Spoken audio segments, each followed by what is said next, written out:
मंचासमोर ज्या ज्या महापुरुषांचे आपण फोटो या ठिकाणी लावलेले आहेत, भगवान बिरसा मुंडा, डॉक्टर बाबासाहेब आंबेडकर, हिंदवी स्वराज्याचे जनक छत्रपती शिवराय, भोई समाजाला, ढिवर समाजाला ममलिक ट्राईबचं आरक्षण मिळवून दिलंय असे जतीरामजी बर्वे, याशिवाय ज्या ज्या महापुरुषांनी या देशातल्या स्त्रिया, या देशातले आदिवासी, गोरगरीब यांच्यासाठी काम केलं आहे, त्या सगळ्यांना नमस्कार करतोय. या सगळ्यांनी कामं केलीत म्हणून आपण तुमच्यासमोर या ठिकाणी बोलू शकतोय, स्त्रिया या ठिकाणी बोलू शकतात. आणि म्हणून या सगळ्यांना नमन करून मी 2 शब्द बोलायला सुरुवात करतोय. हे माझंच गाव आहे, लहानाचा मोठा या गावात मी झालो आहे आणि त्यांच्यासमोर, आपल्या आप्तांसमोर, नातेवाईकांसमोर बोलताना एक मोठा आनंद जे आहे, हे आनंद सुद्धा आणि समाधान पण मला या ठिकाणी लाभलंय, बरं वाटतंय. जी मंडळी या ठिकाणी आहे त्यांच्यासमोर आम्ही लहानाचे मोठे झालो आहेत. ललदास भाऊ या ठिकाणी बसलेले आहेत, भैया भाऊ श्रीमंत पुस्तोळे पण या ठिकाणी आतापर्यंत होते, काहीतरी काम आलं असेल. त्यांनी एक खंत जी आहे व्यक्त केलेली आहे, श्रीरामजी पुस्तोळे यांचं नाव दिसत नाही म्हणून. ते चुकीनं काहीतरी झालं असेल असं मला या ठिकाणी वाटतंय, कारण ते सुद्धा 10 वर्ष आमच्या गावातले सरपंच होते आणि या गावामध्ये कधीही दंगे झाले नाहीत. या गावातला प्रत्येक समाज जो आहे हा एकोप्याने राहिलेला आहे आतापर्यंत. आणि याच्यामध्ये योगदान जर कोणतं असेल तर हीच आमची मंडळी आहे. ही माणसं जी आहेत ही निवड माणसं नाही आहेत, या गावाचे ड्रायव्हर्स आहेत. लालदास भाऊ तागड्यांचे सुरुवातीच्या काळातले मी मोर्चे पाहिलेले आहेत सीपीआय मध्ये असताना, लाल क्रांती को सलाम भाऊ, बरोबर आहे. आणि तोडफोड सुद्धा आम्ही पाहिली आहे त्यावेळेस. हे या गावातले डोकं आहेत, खरं तर या गावातले डोळे आहेत. आणि ज्याचं डोकं असतं, डोळं असतं, त्याला लांबचं दिसतं, कुठलं तरी 10 किलोमीटरपर्यंत पाहू शकतोय. तर ही लांब अंतरापर्यंत पाहणारी माणसं जी आहेत, त्या माणसांच्या सोबत या ठिकाणी मी आज मंच शेअर करतो आहे. आणि त्यामुळं पण एक मोठा उमराव या ठिकाणी, उमराव पुस्तके माझे क्लासमेट आहेत, रूममेट आहेत, सोबत शिकलो आहे. आणि त्यामुळं या सगळ्यांच्या समोर सुद्धा या ठिकाणी मंच मी शेअर करतो आहे. पुन्हा एक आनंदाची गोष्ट मला या ठिकाणी आज नव्यानं पाहायला मिळाली की या गावातली सोसायटी ही माझ्या वडिलांनी इनिशियल घेऊन स्थापन केली होती मासेमारांची. हे मलाही माहित नाही, पण गणेश भाऊ मात्र ते आता बोलून गेलाय. आणि त्यामुळे तो इतिहास जो आहे, हा इतिहास नव्यानं मला या ठिकाणी माहीत पडलाय. अदरवाईज बोपाबोडी नावाचं गाव जे आहे साधारणतः 7 ते 8 किलोमीटरच्या अंतरावर, तिथली ही सोसायटी होती. आणि म्हणून कुठेतरी आमच्या त्या रक्तामध्ये समाजसेवा ही आहे. ही इनिशियल सुद्धा आता गणेश भाऊने घेतलेलं आहे आणि त्याचाही मला आनंद आहे. काही वर्षांच्या अगोदर ही मूर्ती पण आपण चंद्रपूर जिल्ह्यातूनच आणली होती, आईने त्यावेळेस मला सांगितली होती. आणि त्यामुळे कुठेतरी एक चांगलं काम करायचा एक आनंद जो आहे, हा आनंद मला या ठिकाणी कुठेतरी मिळतो आहे. आमचा समाज जो आहे, हा समाज मासेमार असलेला समाज जो आहे, मासेमारी हा संपूर्ण जगातला पहिला व्यवसाय आहे. जेव्हा केव्हा हा माणूस जो आहे, तो होमोसेपियन्स नावाचा 1 लाख वर्षांच्या अगोदरचा माणूस जो आहे, त्या माणसापासून वेगळा झाला आणि त्यानं आपलं पोट भरायला जेव्हा सुरुवात केली होती, तेव्हा त्या माणसानं काय केलं असेल तर जे माणसं शिकलेले या ठिकाणी आहेत, प्रत्येकाला माहित आहे की त्यांनी 3 काम केलेले आहेत. त्यांनी कंदमुळं गोळा केले आहेत, जंगलात गेला असेल तो जे काही मुळं असतील ती मुळं त्याने खोदून काढलेत आणि मग त्याने आपलं पोट भरलंय. किंवा त्याने शिकार केलेली आहे, जी आजही आपण करतो आहे. आणि किंवा त्या माणसानं मासेमारी केली असेल. हे 3 कामं जे आहेत, जो माणूस शिकलाय त्या प्रत्येक माणसाला शाळेमध्ये हेच शिकवलं जात आहे की ही 3 कामं जी आहेत, ती 3 कामं भारतातल्या नाही जगातल्या प्रत्येक माणसानं केलेली आहेत. आणि तिथून हळूहळू हा माणूस जो आहे, माणूस उत्क्रांत झालेला आहे. या माणसानं फक्त 10,000 वर्षांच्या अगोदर शेतीचा शोध लावलेला. जे शेतकरी या ठिकाणी बसलेले माझे बांधव या ठिकाणी मला सांगावं असं वाटतोय, जगभरातले जे काही सोशिओलॉजिस्ट आहेत, समाजशास्त्रज्ञ आहेत, जगभरातले जे काही फिलॉसॉफर्स आहेत, त्यांनी सांगितलं की शेतीची सुरुवात जी आहे ही स्त्रियांनी केलेली आणि ती फक्त 10,000 वर्षांच्या अगोदर केलेली आहे. ज्या स्त्रिया या ठिकाणी बसलेल्या असतील, एक चांगलं वातावरण मनोजी निर्माण केलेलं आहे. आणि म्हणून कुठल्याही गोष्टींना मी हात लावण्यापेक्षा मी सरळ मुद्द्यापर्यंत या ठिकाणी येतोय. फक्त 10,000 वर्षांच्या अगोदर आपण शेतीला सुरुवात केलेली आहे. आणि फार अलीकडच्या काळामध्ये तलाव निर्माण करणं, मासेमारी करणं, आधुनिक स्तरावर मासेमारी करणं हे नव्यानं सुरू झालेलं आहे असं आपल्याला म्हणता येईल. हा जो जिल्हा जो आहे, भंडारा आणि गोंदिया, या जिल्ह्यामध्ये ही जी तलावं जी आहेत, ती तलावं किती असतील तुम्हाला आश्चर्य वाटेल. भंडारा जिल्ह्याचं गॅझेटियर जे 1908 साली ब्रिटिशांनी निर्माण केलेलं आहे, तो गॅझेटियर असा म्हणतोय की भंडारा जिल्ह्यामध्ये 12,500 तलाव जे आहेत तुम्हाला पाहायला मिळतील. आधीचा भंडारा आणि गोंदिया म्हणजे सुरुवातीचा भंडारा. या भंडारा जिल्ह्यामध्ये 12,500 तलाव आहेत आणि 4,500 तलाव जे आहेत हे तलाव कुठे आहेत तर जुन्या चांदा जिल्ह्यामध्ये आपल्याला पाहायला मिळतील. चांदाचा तो पण भाग तुटलाय, चंद्रपूर आणि गडचिरोली झाले आहेत. भंडारा पण तुटलाय, भंडारा आणि गोंदिया तुटलाय. म्हणजे 12,500 तलाव आणि तब्बल 4,500 तलाव. किती तलाव झालेत साधारणतः 16,000च्या आसपास तलाव जे आहेत तलाव बांधलेली आहेत. आणि कोणी बांधलेली आहेत मला पुन्हा सांगावं असं वाटतंय की चांद्याचे राजा आहेत, गोंड राजा आहेत. चांद्याच्या गोंड राजांनी या जिल्ह्यातील, या दोन्ही जिल्ह्यातील तलाव जे आहेत तब्बल 400 वर्षांतील, एक हिरशा नावाचा राजा आहे त्याला आम्ही आजही सलाम करतो. चंद्रपुरात त्यांची दरवर्षी आम्ही जयंती करायचा प्रयत्न करतोय. या राजांनी ही तलाव जी आहेत ही तलाव या सगळ्या भागात बांधलेली आहेत 400 वर्षांच्या. बरं, एवढी ताकद या गोंडामध्ये होती का? कुठून बांधले त्यांनी? तेवढं तंत्रज्ञान गोंडामध्ये होतं का? नव्हतं. मग कोणीतरी टेक्नॉलॉजी असलेला एक माणूस जो आहे हा माणूस तुम्हाला पाहिजे. हे टेक्नॉलॉजी असलेले माणसं कोण आहेत? ज्यांच्याकडे तलाव बांधण्याचे तंत्रज्ञान जे होतं, तंत्रज्ञान असलेले माणूस कोण आहेत? मग त्यांनी काशीवरून काही लोकांचा समूह जो आहे, हा समूह काशीवरून, हा या जिल्ह्यातला समूह नाहीये. काशी आणि बनासपासून कोहळी नावाची एक जात जी आहे ही गोंड राजांनी आणलेली तुम्हाला पाहायला मिळते. चांदा जिल्ह्याचं गॅझेटियर आणि त्याच्याही अगोदरचा 1869 साली एक रिपोर्ट काढला. मेजर ल्युसी स्मिथ नावाचा माणूस जो आहे त्यानं लिहून ठेवलेला आहे की ही जी टेक्नॉलॉजी असलेली जमात जी आहे ही त्या काशीच्या परिसरात आणलेली आहे. मग गोंड राजा तलाव बांधणार आहेत का? गोंडामध्ये पण फरक आहे. हे गोंड जे आहेत ते कोण आहेत तर त्यामध्ये राजगोंड नावाची पुन्हा एक वरची जात आहे. त्यामध्ये प्रधान जे आहे ते खालचे आहेत. बांधेल तर कोण प्रधान बांधेल, राजगोंड नाही बांधू शकत आहे. बरं, त्यांची पण संख्या कमी होती आणि इंजिनियर जे त्या काळातले होते कोहळी यांची पण संख्या कमी होती. मग बांधणारा समूह कोण होता तर एक अनुपम मिश्र नावाचा एक व्यक्ती जो आहे, हा व्यक्ती 2022ला मरण पावला आता. या माणसांनी 40 वर्ष संशोधन केलेलं आहे. 40 वर्ष संशोधन केल्याच्या नंतर अनुपम मिश्रने एक पुस्तक लिहिलं संपूर्ण जीवनामध्ये. संपूर्ण जीवनात त्या माणसानं एकच पुस्तक लिहिलं आहे. त्या पुस्तकाचं नाव आहे तालाब. फ्रीमध्ये आहे. ज्यांच्याकडे मोबाईल असेल आतापासून लिहून ठेवा, तालाब अनुपम मिश्र, आणि त्याला डाउनलोड करा, नंतर वाचा केव्हा तरी. काय म्हणतो अनुपम मिश्र? अनुपम मिश्र असं म्हणतोय की या माणसांनी या भागातले भिल्ल असतील, कारण तो संपूर्ण सेंट्रल इंडिया आहे, भिल्ल असतील, गोंड असतील, धिवरांचं मोठं नाव आहे. आणखी पुन्हा एक समूह आहे, रामनामी नावाचा समूह आहे. मी रामनामीला शोधायचा खूप प्रयत्न केला, मला रामनामी मिळाले नाहीत. पण काही रामनामी छत्तीसगडमध्ये अजूनपर्यंत आहे.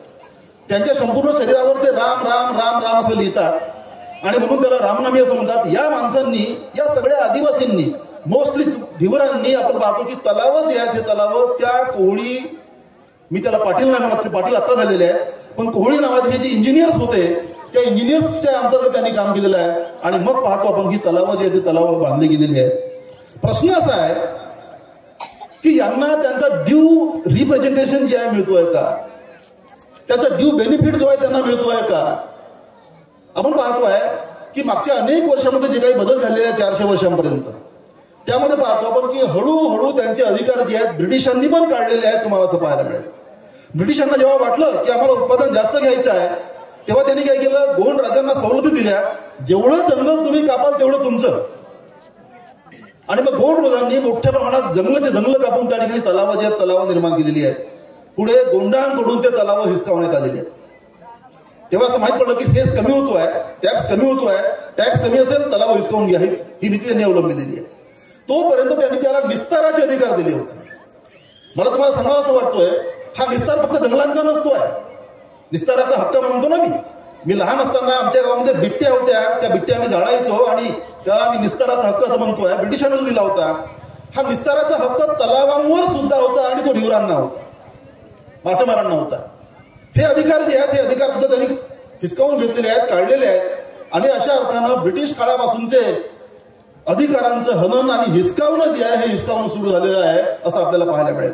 हे पुढे इंदिरा गांधींच्या काळामध्ये कोहळी पाटलांकडूनही हिसकावण्यात आलेले आहे. अगदी लहानपणापर्यंत आपण पाहतोय की आमच्या गावामध्ये पानकर यायचा. उमराव या ठिकाणी बसलेला असेल पण दिसत नाही, गेला गेला. हा पानकर जो आहे, हा पानकर तलावातून पाणी वागवायचा आणि प्रत्येक माणूस त्याचा त्याचा तो सन्मान करायचा. हा पानकर आला त्याला तेवढं मोठं मान मिळायचं. आज पानकर गेलाय, पानकाराचे अधिकार गेलेले आहेत. तो अधिकार पहिले पानकाराचा होता. हे अधिकार जुन्या काळात ब्रिटिशांनी दिले होते, ते इंदिरा गांधींच्या काळामध्ये नंतर आपण पाहतोय की ज्यांची जमीन मोठ्या प्रमाणामध्ये असेल त्यांना हिसकावून टाकलेलं आहे. तलाव सुद्धा त्या काळामध्ये हिसकावली. 40 एकरच्या वर तुमची जमीन जाऊ नये वगैरे वगैरेच्या गोष्टी आलेल्या आहेत. आणि मग पाहतो आपण की हे सगळे अधिकार जे आहेत हे मोठ्या अर्थानं हिसकावले गेले आहेत. आज कोहडी पाटलांचे सुद्धा त्यांच्या जमिनीवरचे, त्यांच्या तलावावरचे अधिकार जे आहेत हिसकावण्यात आले. हे तुम्ही आणि आम्ही गुलामीचा अर्थ समजा जर घेतला असेल तर सारखा अन्याय जो आहे हा अन्याय याच्यावर झालेला आहे. एवढं सगळं असताना कोल्हू पाटलांनी बांधलेला एकमेव तलाव जो आहे स्वतःच्या हाताने तो आहे नवेगाव बांधचा. नवेगाव बांधची केस जी आहे ही सुप्रीम कोर्टामध्ये गेलेली आहे. सुप्रीम कोर्टाचं ते दस्तऐवज सुद्धा आम्ही वाचलेला आहे. आणि सुप्रीम कोर्ट काय म्हणतोय की हे तलाव जे आहेत, ढोरांचं म्हणणं असं होतं की आम्ही पारंपरिकरित्या जेव्हापासून तलाव बनलेले आहेत तेव्हापासून मासेमारी करतोय, आम्हाला मासेमारीचे अधिकार द्या. सुप्रीम कोर्टानं निर्णय दिलेला आहे की तुमचा जो आहे हा लीजचा अधिकार आहे, तुमचा पारंपरिक अधिकार नाही आहे, तुमचे ट्रेडिशनल राईट्स नाही आहेत त्यावर. हा जजमेंट जो आहे, हा जो वर्डिक्ट जो आहे सुप्रीम कोर्टाने दिलेला आहे. आणि त्यामुळं मूळ पाण्याचं व्यवस्थापन जे आहे, व्यवस्थापन कोण करेल तर तुमच्यामध्ये अंतरसमज घ्या, चर्चा करा. आणि त्यांना ते, कारण त्यांनी ऊस लावलं होतं त्या ठिकाणी, त्यांनी तांदूळ पण लावलं होतं, त्यांना पण पाणी मिळेल. आणि चर्चा करून तुमचे प्रश्न सोडवा, अशा प्रकारचा न्याय जो आहे न्याय सुप्रीम कोर्टाने दिलेला आहे.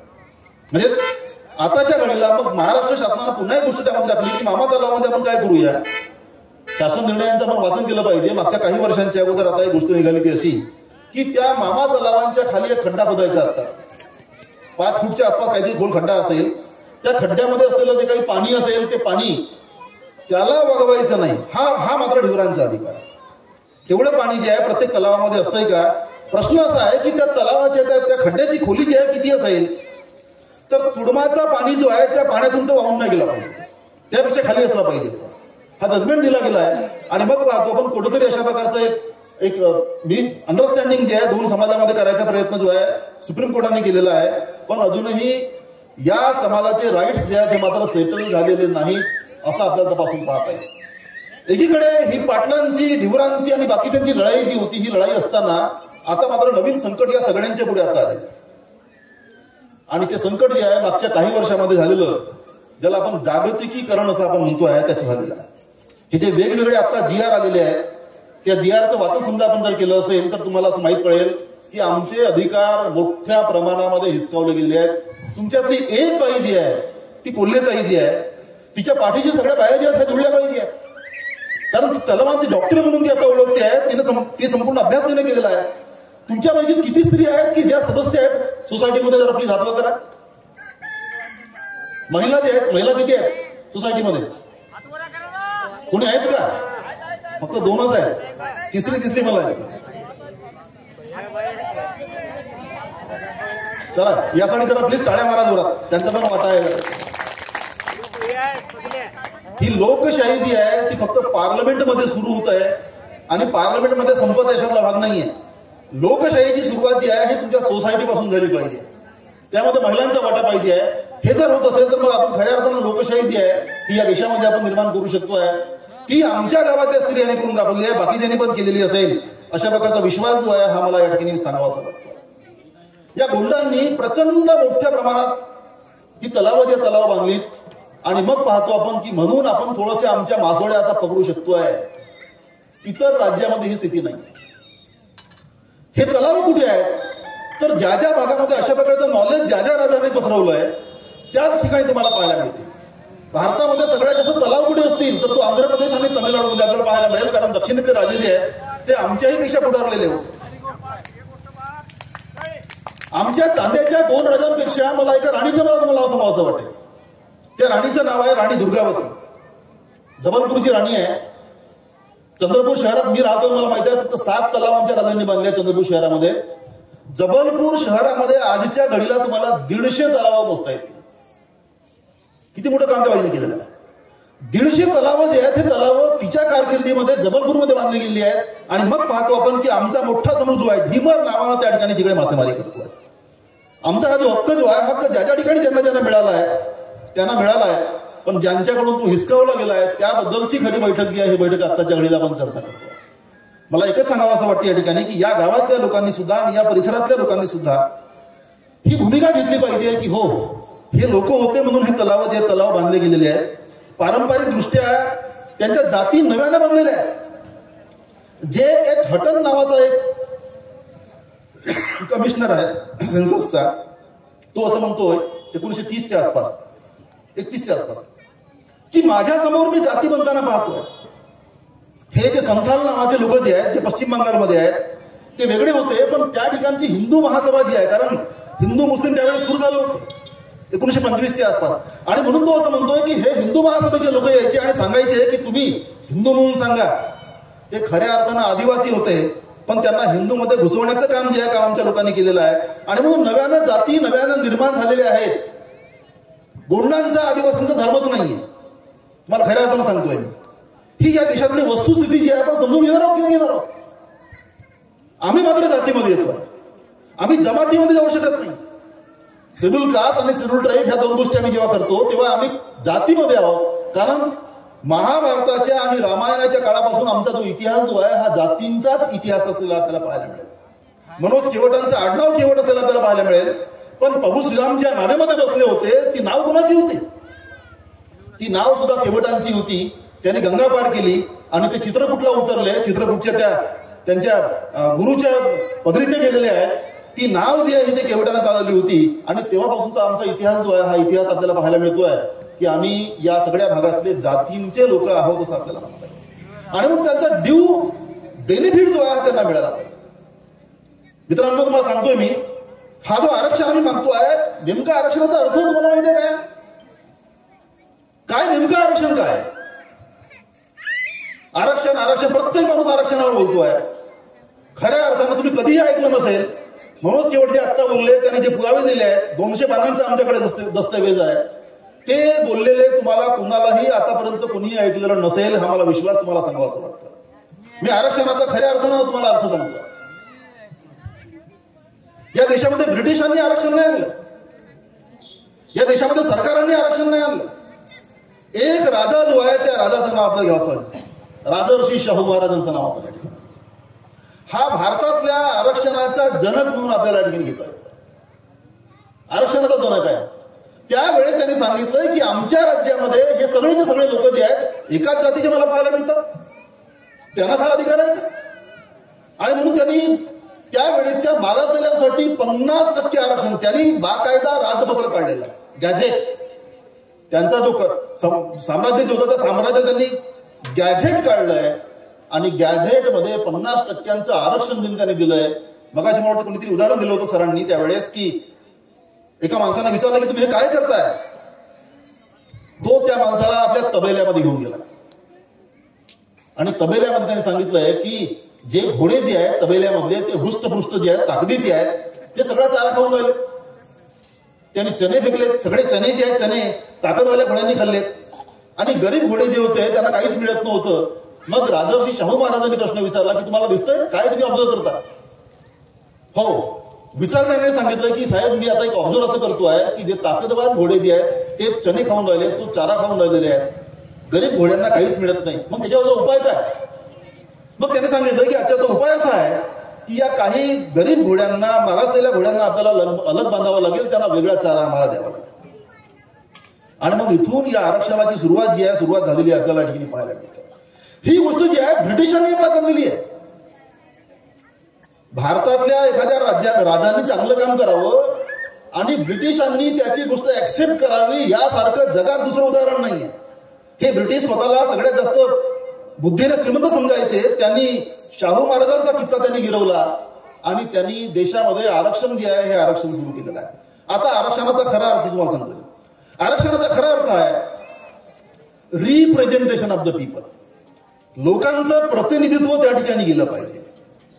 ब्रिटिशांनी त्यावेळेस काउन्सिल ऍक्ट आणलं होतं. 1850च्या आसपास त्यांनी काउन्सिल ऍक्ट आणले आहे. त्या काउन्सिलमध्ये आम्ही होतो का? तर नव्हतो. त्यानंतर त्यांनी तीन स्टेट त्यांनी निर्माण केले आहेत. आज आम्ही त्याला राज्य म्हणतोय, स्टेट म्हणतोय. ब्रिटिशांच्या काळात त्याला ते प्रोव्हिन्सेस म्हणायचे. बॉम्बे स्टेट, कॅलकटा स्टेट आणि मद्रास स्टेट ही 3 त्यांनी स्टेट आणले आहेत, त्यांची असेंब्ली आणली आहेत. आणि त्यांनी त्या ठिकाणी रिझर्वेशन त्यांनी सुरू केलेलं तुम्हाला या ठिकाणी पाहायला मिळतं. आणि त्यांनी सांगितलंय की हा जो आरक्षण जो आहे, हा आरक्षण खऱ्या अर्थानं रिप्रेझेंटेशन आहे. आणि मग त्यांनी जातीय गणना सुरू केली. त्यांनी एकाच वर्षी भारतामध्ये 1901 साली ही जातीय गणना जी आहे त्यांनी सुरू केली. 1871ला सुरू झाली होती, पण त्यांनी पाहिलं की 1871 पासून आपण हे काम करत नाहीये. कोणाच्या किती जाती आहेत ते बघा ना तुम्ही. तो राहुल गांधी आता मागच्या 2 वर्षापासून ओरडून राहिला की जातीय जनगणना करा तुम्ही. अरे कोणाची किती संख्या आहे कळलं तर पाहिजे.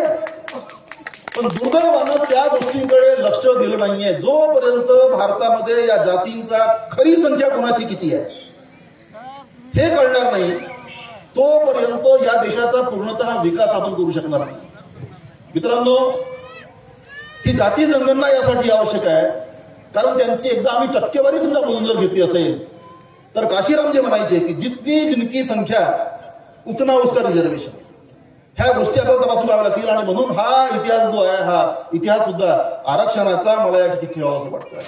ब्रिटिशांनी ते अंमलामध्ये आणलंय. त्यांनी 1920 साली ते प्रयत्न सुरू केलेत. 22च्या आसपास एक लिस्ट आली. ती लिस्ट पाहतो आपण, डिप्रेस क्लासची लिस्ट जी होती, लिस्ट नव्यानं सुरू झाली.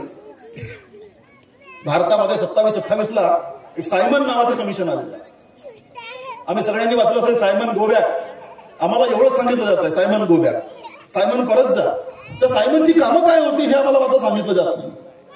हा सायमन जो होता, सायमन गव्हर्नमेंट ऑफ इंडिया 1919 चा कायदा जो होता, 1929 साली या देशाचं संविधान आम्ही निर्माण करू या विचारानं सायमन जे आहे ते सायमन भारतामध्ये आले होते. प्रश्न असा आहे की संविधान आम्ही जर निर्माण जर केलं असेल तर त्यामध्ये तरतुदी काय असणार आहेत आधी जरा जाऊन पहा तुम्ही. आणि म्हणून 27 साली ते 2 वर्षांच्या अगोदर भारतामध्ये आलेले आहेत. त्यांचा अहवाल जो आहे सबमिट झालेला आहे पार्लमेंटमध्ये इंग्लंडला. आणि त्या आधारावर एक कायदा जो आहे भारतामध्ये बनलेला आहे, त्या कायद्याचं नाव आहे गव्हर्नमेंट ऑफ इंडिया ऍक्ट 1935. 1935चा कायदा आहे. मित्रांनो, स्त्रियांना मला या ठिकाणी विशेष सांगावं असं वाटतं की मी जे आज बोलतोय या विषयावर तुम्हाला ही जी माहिती जी आहे मराठीतून बोलतोय, कोणीही सांगणार नाही. तुम्हाला तुमचं हक्क जर तुम्हाला जर पाहिजे जर असतील तर या प्रत्येक गोष्टी आहे तुम्ही तर वाचू शकत नाही. आणि दुर्दैवाने व्हॉट्सअप युनिव्हर्सिटीमध्ये जाऊ नका. तुमच्या हातामध्ये हा जो मोबाईल जो आहे ना, हा तुमच्या विनाशाचं कारण बनत चाललाय सध्याच्या घडीला. हा तुमच्या प्रगतीचं कारण नाहीये. या मोबाईलच्या आधारे देशामध्ये दंगे झालेले आहेत. त्या बहराईचमध्ये आता आपण पाहतोय हिंदू आणि मुसलमान लढलेत, 5 माणसं मेलेले आहेत. हा मोबाईल चांगल्यासाठी आला असेल तरी पण सध्याच्या घडीला चांगल्याचं प्रतीक नाही आहे. म्हणून चांगल्या माणसांना तुमच्या गावात या ठिकाणी बोलवलं. ही सगळी माणसं तुमच्याकडे जी आता आलेली आहेत ते काय बोलतात हे नीटपणे तुम्ही ऐकून घेणार की नाही घेणार. या सगळ्या लोकांची संख्या जी आहे ही संख्या जेव्हा लोकांना माहीत पडेल तेव्हा खऱ्या अर्थानं त्यांचं शेअर जे आहे शेअर किती असेल हे आपल्याला माहीत पडेल. ब्रिटिशांनी ओळखलंय आणि ब्रिटिशांनी एक तरतूद स्वातंत्र्य देताना पंडित जवाहरलाल नेहरू सोबत केलेली आहे. अतिशय महत्वाची बाब तुम्हाला मी सांगतोय. ती तरतूद मान्य जर नसती केली तर भारताला स्वातंत्र्य नसतं मिळालं. भारताच्या स्वातंत्र्याची एक कंडिशन आहे तीवर. ही कंडिशन काय आहे? ब्रिटिश अधिकारी जे आहे भारतामध्ये जे आले होते तो एक प्लान घेऊन आले होते की भारताला आता आपण डिवाइड करूया. त्या प्लानचं नाव आहे कॅबिनेट मिशन प्लान. मार्च 1946 साली हा प्लान जो आहे भारतामध्ये आलेला आहे. त्या प्लानचा पॅराग्राफ 20 जो आहे, हा 20 काय म्हणतोय? 2 मिनिटं मी इंग्रजीमध्ये बोलतोय फक्त, ज्यांना कळेल त्याने जरा ऐकून घ्यावं. The advisory committee on the rights of the citizen, minorities and tribal and excluded areas will contain due representation of the interests of the affected and their functions will be report to the Union Constitution Assembly upon the list of the fundamental rights. हा तो करार आहे. ब्रिटिशांनी या देशामध्ये सत्ता भारतीयांच्या हातामध्ये देताना सांगितलंय की जे मायनॉरिटीज असतील त्या मायनॉरिटीजला त्यांचं ड्यू रिप्रेझेंटेशन आणि त्यांचे फंडामेंटल राईट्स तुम्ही देताय की नाही देत. आणि म्हणून आमच्या संविधानामध्ये ती तरतूद जी आहे आर्टिकल 341, 342 हे जे आलेले आहेत 40 सकट, हे कशासाठी आलेले आहेत? ती आमच्या देशाची स्वातंत्र्याची कंडिशन होती. एक माणूस जो आहे, मला त्याचं नाव मला आठवणार नाही आता, आंबेडकराईट पार्टी ऑफ इंडियाचा अध्यक्ष आहे तो, त्याचं नाव नागपूरचा कोण भाऊ विजय मानकरला आम्ही सांगितलंय, विजय मानकर उतरला कि एक ही आदमी बोले मैं 15 साल से लेक्चर दे रहा हूं, एक ही आदमी ने मुझे अभी तक सही सवाल दिया. विजय मानकरांचं उत्तर होतं. ही जी कंडिशन जी आहे, कंडिशन की या देशातले जे मायनॉरिटी जे असतील, या देशातले जे इलिटरेट लोक असतील, त्यांच्या कंडिशनच्या नुसार तुम्हाला आम्ही आरक्षण देतोय. ही कंडिशन जी आहे पॅराग्राफ 20 मध्ये आलेली आहे कॅबिनेट मिशन प्लॅन मध्ये. आणि त्यानंतर मग पाहतो आपण की हा आरक्षण जो आहे एससी आणि एसटीचा या लोकांना आम्ही दिलेला आहे. आता प्रश्न आहे आमच्या लढाईचा. आता आम्ही बोलतोय ठिकाणी की ब्रिटिशांनी 1922-23च्या आसपास ही लिस्ट आणली, त्यामध्ये आम्ही होतो. आम्ही डिप्रेस क्लासमध्ये होतो. 1931 साली जनगणना केली, त्यामध्ये आम्ही होतो. आम्ही एससी मध्ये टाकले गेलो आहे. एससी आणि एसटीची व्याख्याच या जनगणनेने केलेली आहे 1931 सालच्या. एससी मध्ये काय आणि एसटी मध्ये काय, त्याच्या आधारावर कायदा बनला 1935 साली. हा कायदा नाही निवड, हे भारताचं संविधान आहे. मला तुम्हाला सांगावं असं वाटतंय की आत्ताच्या घडीला भारताचं संविधान जे आहे ते 60% कॉपी आहे त्या कायद्याच्या आधारावर. गव्हर्नमेंट ऑफ इंडिया ऍक्ट 1935 हा जो आहे त्याच्यावर, आणि म्हणून हा कायदा जो आहे हा अतिशय महत्वाचा आहे. हे संविधान आहे आमचं. त्याच्यामध्ये 2 लिस्ट जे आहेत, 2 लिस्ट मागे दिलेली आहेत, एससी आणि एसटी. आम्ही त्यामध्ये पण आहोत. बरं, शेवटी 1936 साली लिस्ट आली. ही लिस्ट कुठून आली? बकिंगहॅम पॅलेस लंडनतून आली. ती राणीच्या महालातून. राणीच्या महालातून जी लिस्ट आली 1936 साली, त्यामध्ये पण पाहतो आपण की आम्ही एससी मध्ये असलेलं आपल्याला पाहायला मिळेल. आता भारतातल्या कायद्यानं आम्हाला आणलं, 1930च्या जनगणनेनं आम्हाला आलं, लंडनच्या लिस्ट मध्ये सुद्धा आम्ही आहोत. प्रश्न असा आहे की मगाशी जे चर्चा केली होती की 1950ला या ढिवरांना बाहेर का बरं काढलं, त्याचं उत्तर जे आहे, हे उत्तर या सगळ्यांना मला कान उघडून मला सांगावं असं वाटतं. जर प्लीज ऐका मी काय बोलतोय. 1950ला निवड आम्हाला बाहेर नाही काढलं. सेंट्रल प्रोव्हिन्सेस अँड बेरार हा आमचा राज्य जो आहे त्यातून आदिवासींतूनही मोठ्या प्रमाणात लोकांना बाहेर काढलं गेलं आहे. एससीची लिस्ट जी होती त्यामध्ये 75% लोकांना बाहेर काढलं राजस्थानातून. कल्पना करा, 1931 सालापासून जे लोक एससी मध्ये होते राजस्थानामध्ये, त्याच्यातल्या 75% लोकांना एससीच्या बाहेर फेकून दिलं. का फेकलं? त्यावेळेचा एक गांधीवादी नेता आहे पंडित हृदयनाथ कुंजरू. गांधींसोबत दांडीपासून ते अहमदाबाद पासून तो दांडीपर्यंत पायी चाललेला आहे, इतका मोठा माणूस आहे तो. तो पंडित जवाहरलाल नेहरूवर आरोप लावतो त्यावेळेच्या प्रधानमंत्र्यावर की तुम्ही या लोकांना यासाठी काढलंय कारण हे जर एससी मध्ये आताही जर राहिले असते, तुम्ही 50 का बरं काढले? कारण 51 साली तुमच्या निवडणुका आहेत. भारतातल्या पहिल्या निवडणुका ऑक्टोबर 1951 ते फेब्रुवारी 1952 पर्यंत झालेल्या आहेत. आणि कुंजरू साहेब असं म्हणतात की तुम्ही या लोकांना यासाठी काढून टाकलेलं आहे कारण हे लोक एससी मध्ये जर राहिले जर असते तर त्यांना तेवढ्या सीट तुम्हाला आरक्षित ठेवाव्या लागल्या असत्या. ही तुमची इच्छा नव्हती. ब्राह्मणांना जास्तीत जास्त कसं मिळेल याचा प्रयत्न तुम्ही केलाय आणि म्हणून तुम्ही यांना काढलाय. हा माझा आरोप आहे. हा एकट्याचा आरोप नाहीये. त्यांच्यासोबत 16 खासदारांनी सह्या मारलेल्या आहे. 16 खासदारांनी जवाहरलाल नेहरूवर तो आरोप लावलेला आहे की तुम्ही या माणसांना यासाठी काढलेला आहे की हे जर राहिले जर असते तर तुम्ही त्यांच्यासाठी राखीव जागा ठेवायची इच्छा नव्हती, तुम्हाला ठेवाव्याच लागल्या असत्या आणि म्हणून त्याच्या अगोदर तुम्ही ऑर्डर काढला. आमचा अभ्यास नाही केला तुम्ही. आम्ही खरंच मागासलेले आहोत, शिकलेले आहोत, याचा विचार नाही केला. याच्यापैकी किती लोक नोकरीला आहेत तुम्ही त्याचा विचार नाही केला. सरळ तुम्ही त्यांच्या बाहेर काढलं जर असेल तर हा इन्स्टिट्यूशनल अनजस्टिस जो आहे हा मोठ्या प्रमाणावर तुम्ही या लोकांवर केलेला आहे. हा माझा आरोप आहे आणि हे आपण शिकणार आहोत की नाही शिकणार आहोत. डॉक्टर बाबासाहेब आंबेडकरांनी तो ग्रंथ जो लिहिला आहे हुवात शुद्रा आणि हाऊ दे बिकम अनटचेबल्स, या डॉक्टर आंबेडकरांच्या ग्रंथामध्ये त्यांनी ही जी ढिवर जात जी आहे ही एससी मध्ये दाखवलेली आहे भंडाऱ्यामध्ये. आणि म्हणून आम्ही भंडारा जिल्ह्यातले जे ढिवर जे आहेत भंडारा गोंदियातले हे महाराष्ट्रातल्या सगळ्या ढिवरांपेक्षा आम्ही वेगळे समजतो. त्यांचा तो अधिकार नाही. मनोज जे बोलले मगाशी की कुठल्याही ढिवरांचा आरक्षण मागायचा अधिकार नाही. तो फक्त आणि फक्त भंडारा आणि गोंदियातली जे ढिवर जे आहेत त्यांचाच आहे. कारण आमच्याकडून जे हिसकावून आमच्यावर जो अन्याय केला तो आम्ही न्याय मागतोय. आम्ही नव्यानं आरक्षण मागत नाहीये. नव्यानं आम्हाला आरक्षण द्या असं आम्ही अजिबात म्हणत नाहीये. आमचं आरक्षण तुम्ही हिसकावलं आणि तो हिसकावलेला आरक्षण जो आहे तुम्ही आम्हाला परत मागतोय. ही आमची भूमिका जी आहे ही ढिवरांनी समजून घ्यायची गरज आहे. आपल्यासोबत त्यावेळेस डॉक्टर बाबासाहेब आंबेडकर होते, ते असते कदाचित, आणि कदाचित हे रिप्रेझेंटेशन आमच्या लोकांनी जर केले असते तर त्यांनी तो पत्र जो सांगतात की आम्हाला त्याचा अभ्यास करून द्या त्याने आम्हाला दिलं नसतं. पण आमच्यासोबत आता आंबेडकर नाही. आंबेडकरांचा फोटो आमच्यासोबत फक्त आता, आणि मग त्यांची फोटो लावूनच ही लढाई जी आहे लढाई आम्हाला लढायची. आम्हाला रस्त्यावर उतरायचं आहे, बाबासाहेब आंबेडकरांचा फोटो आमच्यासोबत आहे, आणि म्हणून आम्हाला आमचा हिसकावलेला आमचा हक्क जो आहे हा हक्क आम्हाला मागायचा आहे. आणि त्याची ही जी लढाई जी आहे या लढाईसाठी आम्ही सगळे लोक जे आहेत लोक या झेंड्याखाली अखिल दिवार विकास समिती नावाची ही संघटना जी आहे, मनोज केवट त्या ठिकाणी अध्यक्ष आहेत.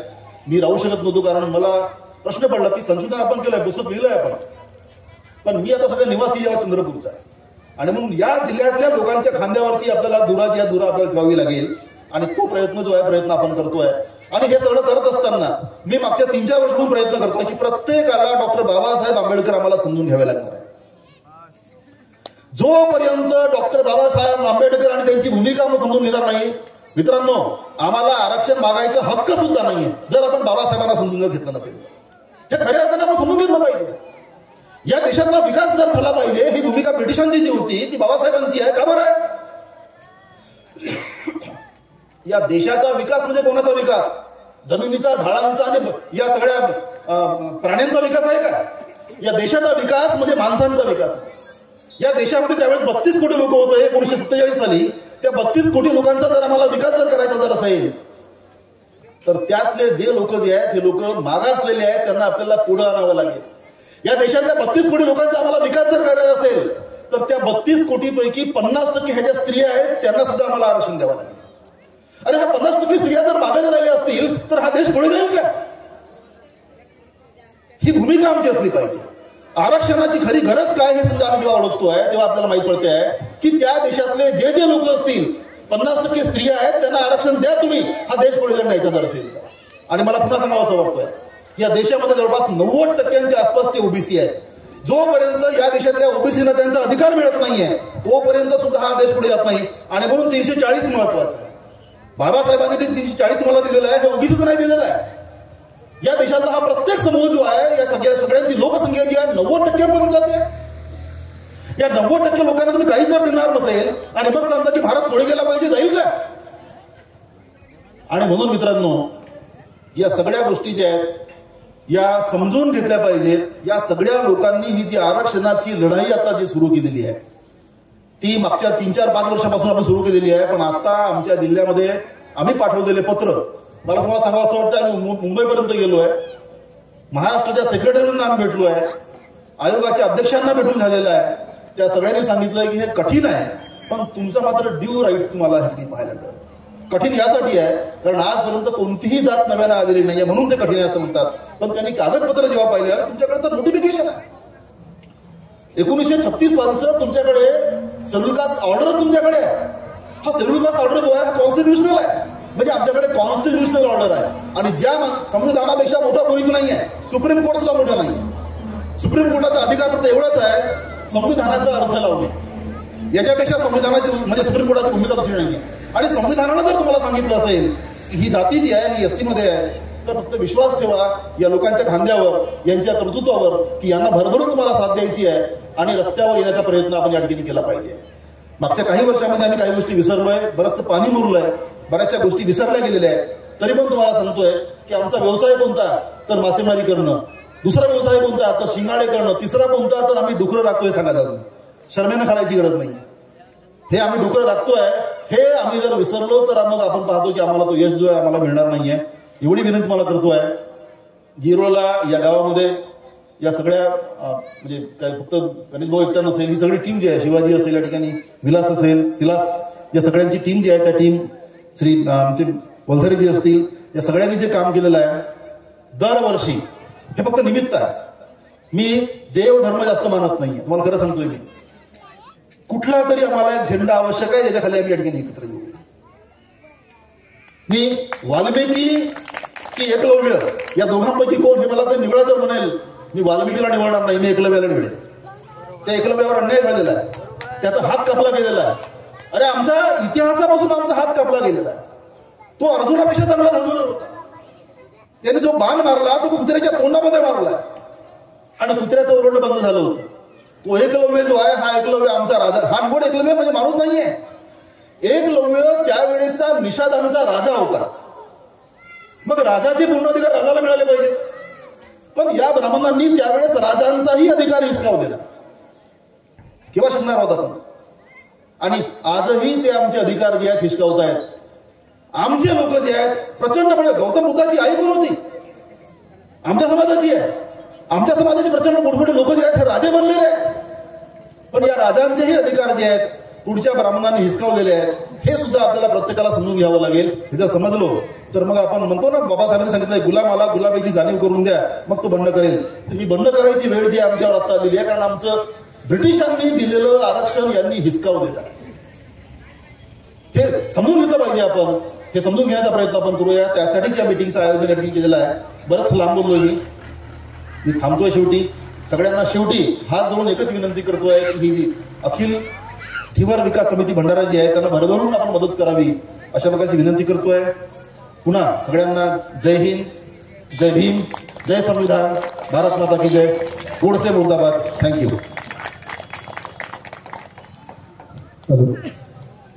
धन्यवाद दुत्वाचारी साहेब. या ठिकाणी आरक्षण काय आणि आरक्षणाची गरज काय याच्याबद्दल या समाजाला मार्गदर्शन केलं, त्याबद्दल मी या समाजाच्या वतीनं आपला आभार मानतो. आणि मी माझ्या समाजाच्या वतीनं या ठिकाणी एक सत्कार सोहळा या ठिकाणी सादर करण्याचा ठरवलेला